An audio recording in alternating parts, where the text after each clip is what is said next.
All right, cosmic adventurers, welcome to the Zodiac Psycho podcast. Make sure you don't miss those fantastic deals down in the description. We've got some seriously good stuff down there. Today we're diving deep into the world of astrology. But hold on. Yeah. There's a twist this time. Oh, I love twists. Hit me with it. We're going to compare Vedic astrology from ancient India with Western astrology. Okay, so East meets West. You got it. I'm excited. I love this kind of stuff. It's like looking at two maps of the same city. Precisely. You know, one might be like that super high-tech satellite view, and the other is like this old-school hand-drawn map. But they're both accurate. Yeah, totally. They just offer different perspectives and insight. And different detail. For sure. Which makes this whole thing super interesting. Well, lucky for us, we have an expert to help us navigate this cosmic terrain. Hey, that's me. Glad to be here. You're spot on about the different perspectives. Both Vedic and Western astrology are all about understanding that connection between the stars and us. You mean like how the planets affect our lives? Exactly. But they use different methods to figure it all out. So let's talk Zodiac.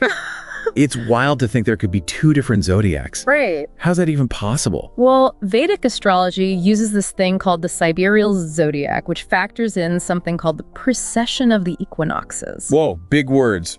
Break it down for me. Basically, over a super long time, like thousands of years, Okay, yeah. the Earth's axis wobbles a bit. Like it's spinning weird? Kind of like a spinning top that starts to slow down, and that wobble changes how the stars line up. So the stars are actually moving. Well, yeah, everything in space is constantly in motion.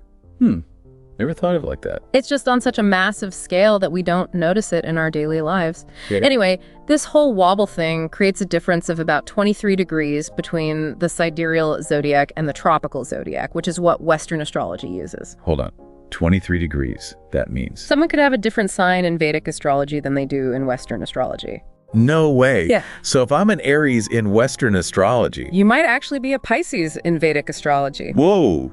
Oh, that is mind-blowing. So like my whole life could be a lie. Not a lie, exactly. Just a different perspective. It's especially interesting for people born on the cusp of a sign. Imagine thinking you're this super adventurous Aries your whole life, then you find out you're actually a dreamy Pisces. It's like a cosmic identity crisis. You could say that. But both systems use the same planets, right? Yeah, they do. Although I'm guessing they interpret them differently. You're sharp. For example, Vedic astrology puts a lot of emphasis on the moon. Like, a lot. Really? More than the sun? Sometimes, yeah. They consider it just as important. That's interesting. I mean, the moon does control the tides. And people get kind of crazy during a full moon. Exactly. It has a powerful influence on our emotions and subconscious. Cool. So what about houses? I know in Western astrology there are like a bunch of different house systems, right? Yeah, like Placidus and Kosh.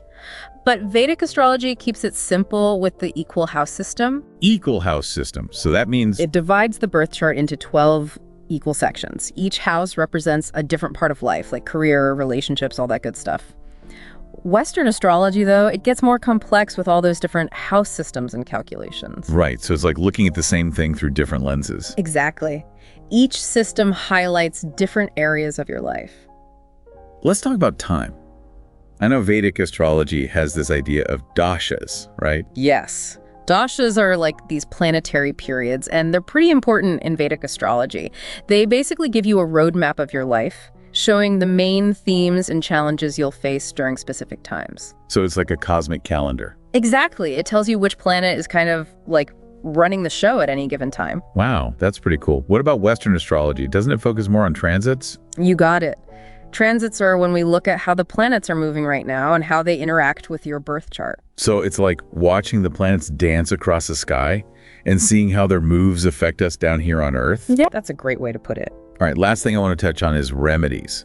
I know Vedic astrology suggests things like gemstones or mantras for difficult planetary placements. That's right. It's based on the idea that we can, like, harmonize our energy with the cosmos. So if you have a rough Saturn placement in your chart, a Vedic astrologer might suggest wearing a blue sapphire to ease things up. Interesting. Western astrology seems more focused on psychological interpretation and personal growth, though, right? Yeah, Western astrology is all about understanding yourself better and using that knowledge to navigate life's challenges. So Vedic is more about working with the cosmos, and Western is more about understanding yourself within it. Pretty much. So we have these two ancient systems, each with its own strengths and ways of seeing things. It's like having two sets of tools to understand the cosmic blueprint of our lives. Exactly. And like any good craftsperson, you can choose the tools that work best for you. So maybe exploring both systems could give us an even richer understanding of ourselves and the universe. It's definitely worth considering.